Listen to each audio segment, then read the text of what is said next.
Okay, English chapter number 5 footprints without feet book में chapter number 5 का नाम भी फुटप्रिंट्स विदाउट फीट ही है. So before starting the chapter let us see the introduction. Can a man become invisible?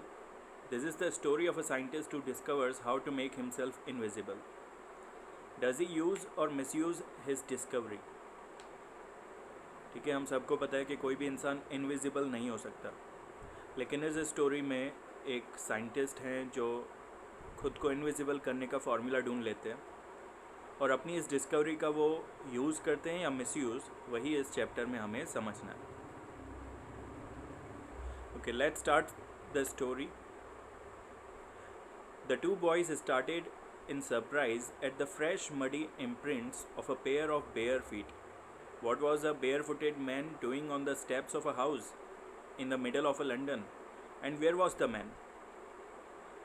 तो story की starting ऐसे की है कि दो लड़के अपने घर के बाहर खड़े थे और वहाँ पे फ्रेश मडी इम्प्रिंट्स बनते हुए उनको दिखाई दिए. मतलब मिट्टी के निशान दिखाई दिए और वो फ्रेश बन रहे थे, उनकी आंखों के सामने बनते जा रहे थे, लेकिन कोई भी इंसान वहाँ पे दिखाई नहीं दे रहा था. पैरों के निशान उनकी आंखों के सामने बन रहे थे कि किसी के पैर में मिट्टी लगी हुई हो, वो जब चलता है तो पैरों के निशान बनते जाते, लेकिन कोई इंसान वहाँ पे था ही नहीं और निशान बनते जा रहे थे. तो ये लोग सोचने लगे कि in the middle of London, कि लंदन जैसी सिटी में कोई इंसान बिना चप्पल के बेयर फुट यानी नंगे पैर कैसे चल रहा है, और चल भी रहा है तो वो इंसान दिख क्यों नहीं रहा.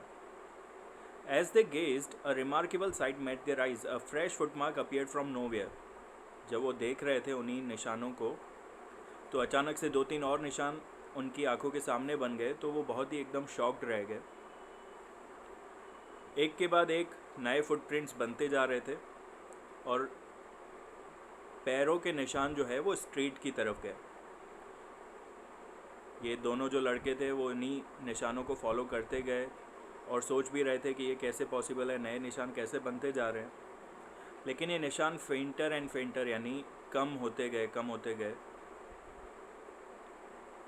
दिखाई देना कम हो रहे थे और आखिर ख़त्म हो गए, क्योंकि जब तक पैरों में मिट्टी लगी हुई थी तब तक वो दिखाई दे रहे थे. धीरे धीरे करके वो मिट्टी निकलती गई, निशान फेंट होते गए और आखिर डिसअपियर हो गए.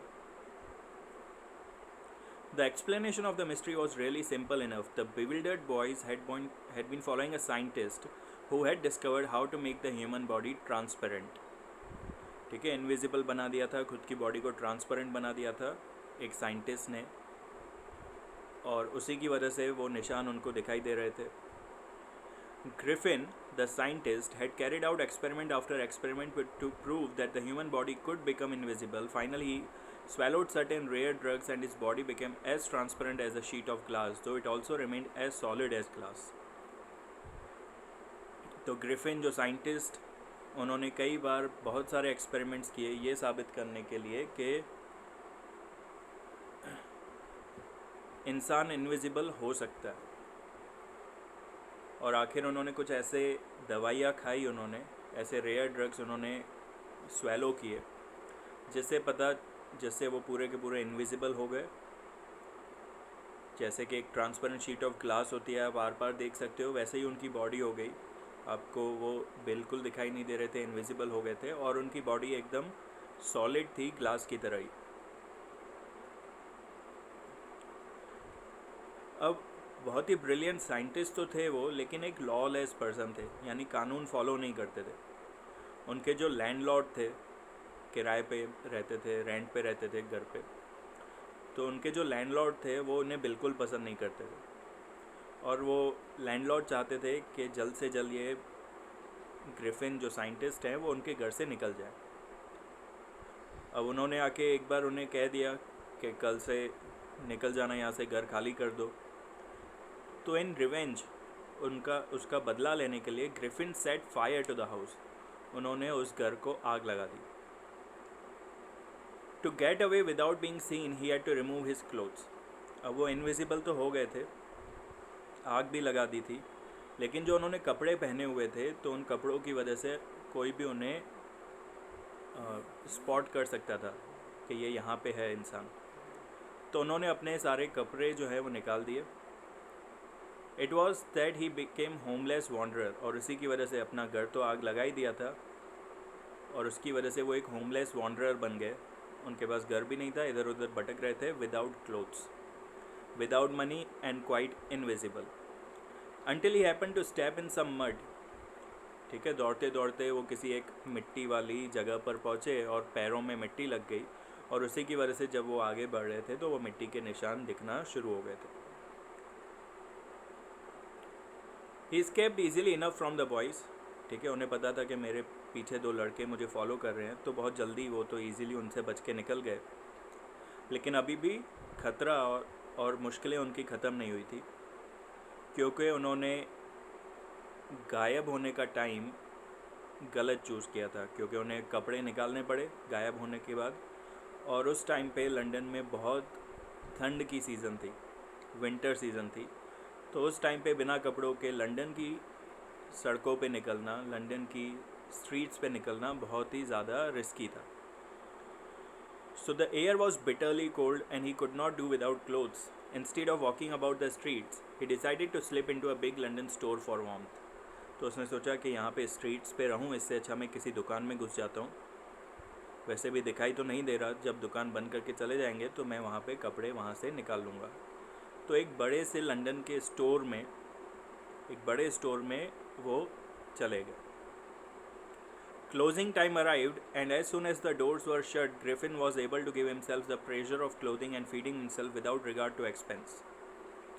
पैसे तो थे नहीं उनके पास, तो उन्होंने जब तक बंद हुआ मार्केट, जब तक ये उनका पूरा स्टोर बंद हुआ, तब तक वहीं पे वो वेट करते रहे अंदर ही। जैसे ही वो बंद हो गया उसके बाद उन्होंने कपड़े वहाँ से निकाल के पहन लिए, और खाना भी जो था मार्केट में, उस स्टोर में खाना भी बिना खर्चे के उनको मिल गया। He broke open boxes and wrappers and fitted himself out with warm clothes। अच्छे वार्म क्लोथ उन्होंने पहन लिए, शूज़ पहन लिए, ओवरकोट पहन लिया, ऊपर से जो कोट आता है वो पहन लिया ताकि ठंड ना लगे। एक बड़ी सी हैट उन्होंने पहन ली, और पूरा ड्रेस होते ही वो विजिबल भी हो गए। हाँ, चेहरा दिखाई नहीं दे रहा था, हाथ पैर दिखाई नहीं दे रहे थे, लेकिन कपड़ों की वजह से वो थोड़ा सा विजिबल हो गए। In the kitchen of the restaurant of he found cold meat and coffee. Meat मिल गया खाने को, कॉफ़ी मिल गई। उसके बाद अच्छा खाना पीने के बाद उन्होंने स्वीट्स भी खाए, फिर वाइन भी पी। Finally settle down to sleep on a pile of quilts. Quilts यानी कि रजाइयाँ। ठीक है, तो उन्होंने एक रजाइयों का बिस्तर बना लिया और उस पर सो गए। अब अगली सुबह अगर वो सही टाइम पे उठ जाते तो सब कुछ ठीक होता, लेकिन हुआ ये कि वो सही टाइम पे उठ नहीं पाए। स्टोर खुल गया, स्टोर के जो मालिक थे या वर्कर्स थे वो भी अंदर आ गए, असिस्टेंट्स जो थे वो वहाँ पे पहुँच गए, और उन्होंने देखा कि एक इंसान जो है वो सोया हुआ है वो उनके दुकान के अंदर। When he saw a couple of them, यानी जो दो असिस्टेंट उन्होंने देखे, तो वो डर गए और भागने लगे। जब ग्रिफिन द साइंटिस्ट जो थे वो भागने लगे तो ये दोनों जो असिस्टेंट थे वो भी इनके पीछे पीछे भागे। तो अब बचने के लिए वापस उन्हें अपने कपड़े एक एक करके निकालने पड़े। तो एक एक करके पूरे उन्होंने कपड़े निकाल दिए। आपको इसका एक पिक्चर भी दी है, देखो कि कैसे वो पहले अपनी टोपी फेंक रहे हैं, जैकेट उतार रहे हैं। ठीक है, एक एक करके सारे कपड़े निकाल दिए। तो वापस वही सीन हो गया कि ठंडी के टाइम पे उन्हें बिना कपड़े के लंदन की सड़कों पे घूमना पड़ रहा था। तो अब उन्होंने सोचा कि अब मैं स्टोर में नहीं जाता हूँ, एक थिएटरिकल कंपनी में चला जाता हूँ। वहाँ पे मुझे कपड़े भी मिलेंगे और कुछ चीज़ें और भी मिल जाएंगी खुद के फेस वेस को ढकने के लिए, क्योंकि थिएटरिकल कंपनी यानी नाटक कंपनी है, तो वहाँ पे आपको बहुत सारे कैरेक्टर्स के कॉस्ट्यूम्स मिल जाते हैं। तो एक पास में एक थिएटर वर्ल्ड था, एक नाटक कंपनी का एक स्टोर था, वहाँ पे वो चले गए। He made his way invisible upstairs and came out a little later wearing bandages round his forehead, dark glass false nose, big blushy side whiskers and a large head. तो वो ऊपर चले गए, ठीक है, इस स्टोर के अपस्टेयर्स यानी ऊपर की तरफ चले गए जहाँ कॉस्ट्यूम्स रखे थे। उन कॉस्ट्यूम्स में से उन्होंने अपने फेस पे बैंडेजेस पहन ली, जैसे कि आप पिक्चर्स में मम्मी को देखते हो कि पूरा चेहरा जो है वो बैंडेजेस से उसने ढक लिया। ऊपर एक टोपी पहन ली, चश्मे लगा लिए, एक नकली नोज़ भी लगा लिया। To escape without being seen he carelessly attack the shopkeeper. अब शॉपकीपर तो देखेगा कि ऊपर से कोई इंसान आ रहा है, मेरे सारे कॉस्ट्यूम्स पहन के आ रहा है, तो उसने क्या किया, शॉपकीपर को पीछे से अटैक किया। तो शॉपकीपर बेहोश हो गए। उसके बाद वो कपड़े तो लेके ही गए, शॉपकीपर के पास जितने पैसे वैसे पड़े थे वो भी उन्होंने उठा लिए। Eager to get away from the crowded London. अब उन्होंने सोचा कि लंदन एक बहुत ऐसा शहर है जहाँ पे बहुत लोग आपको सड़कों पे मिल जाएंगे इधर उधर जाते हुए, क्राउडेड शहर है। तो उन्होंने सोचा कि अब मैं इस शहर से कहीं दूर जाता हूँ, किसी गांव में चला जाता हूँ। तो उन्होंने एक ट्रेन पकड़ ली। वो ट्रेन विलेज ऑफ आइपिंग गांव की तरफ जा रही थी। So the arrival of a stranger eight in winter was in any case N unusual event. वहाँ पे एक होटल में चले गए वो, उस गांव के एक होटल में। अब सर्दियों के टाइम पे कोई एक स्ट्रेंजर का आना बहुत ही अजीब था। वहाँ पे होटल्स में बिज़नेस इतना नहीं होता ठंडियों के टाइम पे, और उसके ऊपर से ऐसी अनकॉमन चीज़ें पहन के रखी थी, बैंडेजेस, हैट, चश्मा, नोज़। तो उसका कोई भी शरीर का हिस्सा तो दिखाई नहीं दे रहा था। तो जितने भी गांव के लोग थे वो लोग इसके बारे में बात करने लगे कि ये कौन है, कहाँ से आया है। Now Mrs. Hall, the landlord's wife, made every effort to be friendly, but Griffin had no desire to talk and told her, "My reason for coming to Iping is a desire for solitude." ठीक है, एक वहाँ पे कमरा उनको मिल गया। अब वहाँ की जो मालकिन थी उसने सोचा कि कुछ अजीब है, मैं इससे कुछ जानने की कोशिश करती हूँ। तो बहुत सारे सवाल उनसे पूछने लगी कि क्यों आए हो, क्या काम है, ऐसा करके। तो ग्रिफिन ने बोला, मैं यहाँ पे सिर्फ इसलिए आया हूँ क्योंकि मुझे शांति का माहौल चाहिए। लंदन में मुझे बहुत क्राउड था, मुझे शांति नहीं मिल रही थी मन को, तो यहाँ पे मैं आराम करने आया हूँ, शांत रहने आया हूँ। और मेरा एक रिसेंटली एक एक्सीडेंट भी हुआ था जिसकी वजह से मेरे चेहरे पर कुछ मार्क्स आ गए हैं, कुछ स्कार्स आ गए हैं, उसकी वजह से मैंने यहाँ पे बैंडेजेस बांधी हुई है।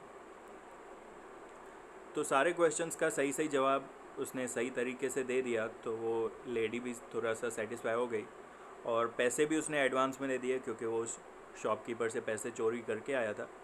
तो पैसे उसने एडवांस में दे दिए। तो मिसेस हॉल को भी लगा कि हाँ, जो पर्सन है वो जेन्युइन है, पैसे पहले से ही दे रहा है, कहीं कुछ गड़बड़ नहीं है। सारे सवालों के जवाब भी उसे मिल गए थे। लेकिन अब चोरी किए हुए पैसे इतने भी ज़्यादा नहीं थे, ज़्यादा दिन तक चलने वाले नहीं थे। धीरे धीरे करके वो कुछ हफ्ते वहाँ पे रहा तो सारे पैसे ख़त्म हो गए। अब मिसेस हॉल वापस आई। उन्होंने कहा कि भाई पैसे दे दो अब मुझे, कि आपका जितना आपने पैसे दिया था उतना तो आपका रेंट पूरा हो चुका है, चार्जेस पूरे हो चुके हैं, अब आपको रहना है तो और पैसे देने पड़ेंगे। तो उन्होंने कहा कि 1-2 दिन का टाइम दीजिए, मेरा एक चेक आने ही वाला है, चेक पास होने ही वाला है, तो मैं आपको पैसे दे दूँगा। तो रात को ये इंसिडेंट हुआ, शाम को, कि उन्हें पैसे देने थे अगले दिन होटल रूम के लिए।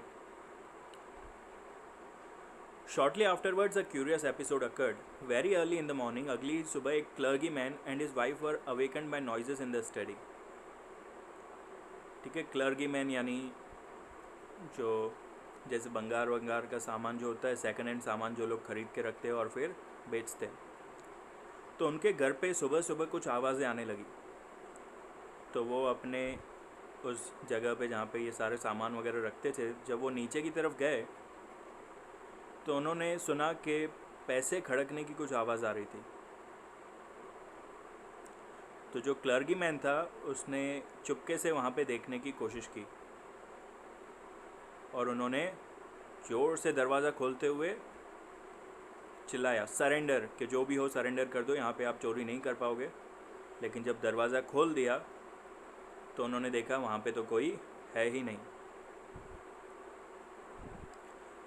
तो रूम बिल्कुल एम्प्टी था।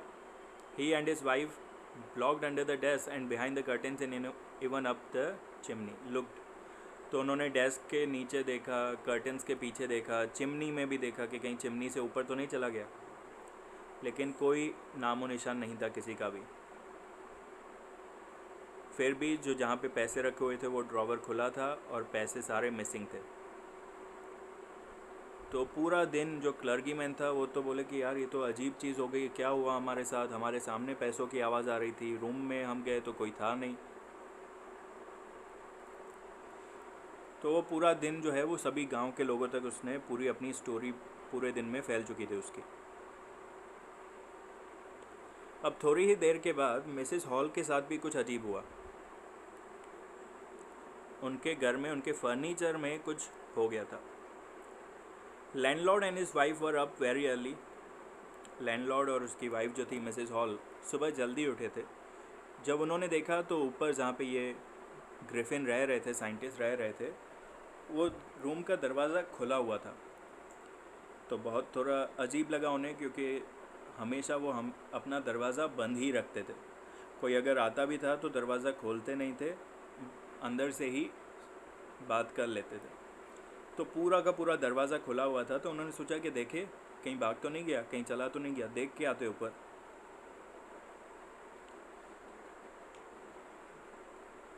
The opportunity seem too good to be missed. उन्होंने सोचा कि ये अपॉर्चुनिटी मिस नहीं करनी चाहिए, हमें जाके देखना चाहिए कि अपने रूम में करता क्या है। तो वो ऊपर गए, दरवाजे के तरफ पहले से छुपके से देखने की कोशिश की, पर वहाँ पे कुछ दिखाई नहीं दे रहा था। फिर वो रूम के अंदर चले गए इन्वेस्टिगेट करने के लिए, क्योंकि कोई था नहीं रूम में। तो बेड क्लोथ्स वर कोल्ड, यानी जो जहाँ पे बेड था उसके ऊपर की जो चद्दर थी वो बिल्कुल कोल्ड थी। इसका मतलब कि पूरी रात वहाँ पे कोई सोया नहीं, या अगर सोया भी है तो काफ़ी पहले उठ गया है।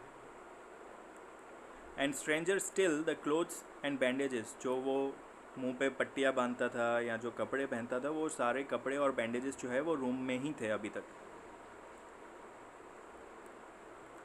अब अचानक से मिसेस हॉल ये सब जब देख रही थी तब उनके कान की तरफ से कुछ ऐसे उनको जाता हुआ फील हुआ, एक स्निफ फील हुई। A moment later the head on the bed spot left up. अब बेड पे एक हेड पड़ी हुई थी, टोपी पड़ी हुई थी, वो टोपी अपने आप हवा में उठ गई। तो वो तो एकदम शॉक्ड हो गई। थोड़ी देर जब वो अभी टोपी को ही देख रही थी, टोपी जो है वो थोड़ा पीछे गई और अचानक से चेयर जो थी उनकी वो अलाइव हो गई, चेयर मूव होने लग गई। धीरे धीरे वो चेयर जो है वो उनकी तरफ आने लगी, बिल्कुल उनके पैरों तक, उनके लेग्स तक आ गई। तो उन्हें थोड़ा पीछे हटना पड़ा। जैसे जैसे वो पीछे जा रही थी वो चेयर उनकी तरफ आगे आती गई, उनकी स्पीड भी बढ़ती गई। तो दोनों जो मालिक और मालकिन थे वो दोनों डर के मारे घर से बाहर निकले। और जैसे ही वो घर से बाहर निकले तो डोर जो है वो अपने आप बंद हो गया। मतलब कि जो साइंटिस्ट ग्रिफिन थे वो रूम में आ चुके थे और वही ये सब कर रहे थे। लेडी को लगा कि मेरे फर्नीचर में भूत आ गया है, मेरे रूम का ही फर्नीचर मुझे ही अपने घर से बाहर निकाल रहा है। तो वो तो एकदम बहुत ही ज़्यादा घबरा गई। उन्हें लगा कि मेरे रूम में भूत घुस आए हैं और ये सब उसी स्ट्रेंजर की वजह से हुआ है। वो पूरे घर पे आके ज़ोर ज़ोर से चिल्लाने लगी कि मेरी माँ जो है वो इसी चेयर में बैठती थी। To think it should rise up against me now, और वही चेयर अब मेरे अगेंस्ट जा रही है। मेरी माँ को कितना बुरा लग रहा होगा कि मेरी माँ इसी चेयर पे बैठती थी और वही चेयर आज मुझे मारने पे आ रही है। तो ऐसा सब वो लेडी सोचने लग गई। ये बात एक तो सुबह से क्लर्की मैन की भी बात सुनी थी, अब ये मिसेस हॉल ने भी ये सारी चीज़ें बताई। तो गांव वालों को लगा कि पक्का कुछ भूत वूत उनके गांव में आ चुका है। और इन सब के पीछे सभी को शक था कि ये जो स्ट्रेंजर आए उनके गांव में, जो साइंटिस्ट आए थे, उन्हीं की वजह से हो रहा है। अब इनका शक और गहरा हो गया क्योंकि शाम तक वो पैसे लेके आ गए, वही बैंडेजेस वगैरह पहन के, सूट वूट पहन के वो पैसे लेकर बाहर आए। तो मालिक और मालकिन का तो पूरा ध्यान था कि कोई ऊपर गया ही नहीं है। सुबह सुबह तो वो रूम को चेक करके आए थे, रूम में कोई नहीं था। तो अब ये रूम में से निकला कैसे बाहर, क्योंकि वहाँ पे तो कोई था नहीं। और कल रात तक उनके पास कुछ पैसे भी नहीं थे, तो अब पैसे उनके पास कैसे आ गए, क्योंकि क्लर्गी मैन के पास चोरी हुई थी और अब इसके पास पैसे आ गए हैं। तो उन्होंने सीक्रेटली पुलिस पे कंप्लेन कर दी। एक कांस्टेबल आने वाला था, लेकिन कांस्टेबल आए उससे पहले ही मिसेस हॉल जो हैं वो साइंटिस्ट के पास चली गई। I want to know what you have been doing to my chair upstairs, कि मुझे, और साइंटिस्ट को जाके कहती है कि सच सच बताओ मेरी चेयर के साथ तुम क्या करते हो, और मुझे ये भी बताओ कि सुबह तक तो रूम एम्प्टी था, खाली था, तो अब तुम शाम को यहाँ से रूम में से कैसे आ रहे हो? रूम तो लॉक था बाहर से, तो अब तुम अंदर से कैसे निकले? तो ये जो साइंटिस्ट थे वो तो पहले से ही बहुत फ्यूरियस, एक उनका दिमाग जो था वो बहुत जल्दी गर्म हो जाता था। तो उन्होंने चिल्लाते हुए कहा कि तुम अब भी नहीं समझी हो मैं कौन हूँ, रुको अभी दिखाता हूँ।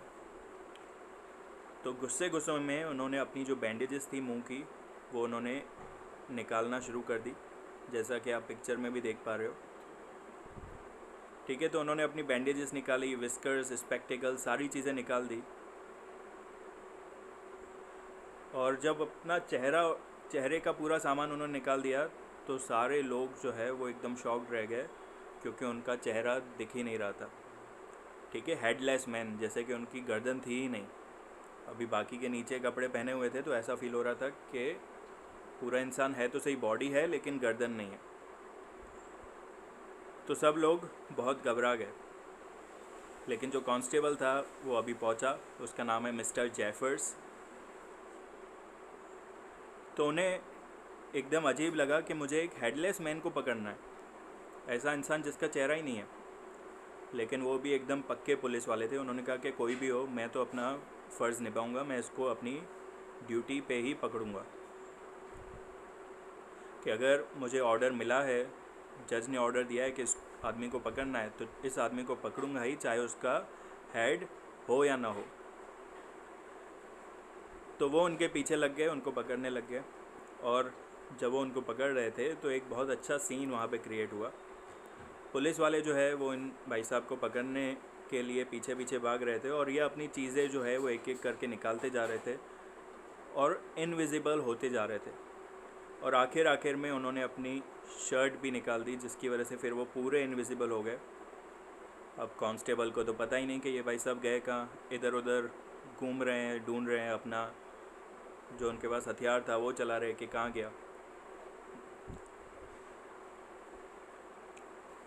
अब कुछ लोग भी, गांव वाले भी अपने हाथ ऐसे ऐसे करके देखने लगे कि कहाँ गया वो, कहाँ इनविजिबल हो गया। लेकिन जो गांव वाले उनको ढूंढने की कोशिश कर रहे थे उनके मुंह पे चपेट पड़ रही थी। ठीक है, वो इनविजिबल हो चुके थे और गांव वालों को एक एक करके मारते जा रहे थे। In the end Jeffers was knocked out. और आखिर में ये जो थप्पड़ वप्पड़ पड़ रही थी, मुक्के, थप्पड़, लात, सब घूसा मारी चालू कर दिया था उसने, साइंटिस्ट ने। तो सब गांव वालों को पड़ी और आखिर में इस पुलिस वाले को भी पड़ गई, मिस्टर जेफर्स को। So there were nervous excited cries of hold him. सब लोग जिनके ऊपर थप्पड़ बज रही थी, कि एक थप्पड़ पड़ी तो बोले अरे पकड़ो, यहाँ पे। फिर दूसरे पे पड़ती तो बोलता है अरे यहाँ पे पकड़ो इसको। ठीक है, तो हर जगह चिल्लाहट हो रही थी, hold him, he is here. So Griffin had shaken himself free and no one knew where to lay hands on him. तो ग्रिफिन जो है वो काफ़ी मज़े उठा के वहाँ से चले गए। अब किसी को पता नहीं कि वो आखिर है कहाँ और गए कहाँ। ओके, सो चैप्टर की एंडिंग हो गई यहाँ पे। स्टोरी आई होप कि आपको अच्छे से समझ में आ गई होगी। सो एक साइंटिस्ट हैं जिनको बहुत अच्छे से अपनी साइंस का नॉलेज तो है, लेकिन कानून तोड़ने में भी उतने ही होशियार हैं। और कई सारे कानून इन्होंने अपने इस स्टोरी में तोड़ते हुए आपको दिखाए। ठीक है, चलिए तो अब मैं वीडियो यहाँ पे एंड कर रहा हूँ। स्टोरी अगर रिवाइज़ करनी हो तो एक बार वीडियो आप वापस देख लीजिएगा। कहीं पे भी कुछ डाउट हो तो यू कैन व्हाट्सएप मी। चलिए bye bye all of you.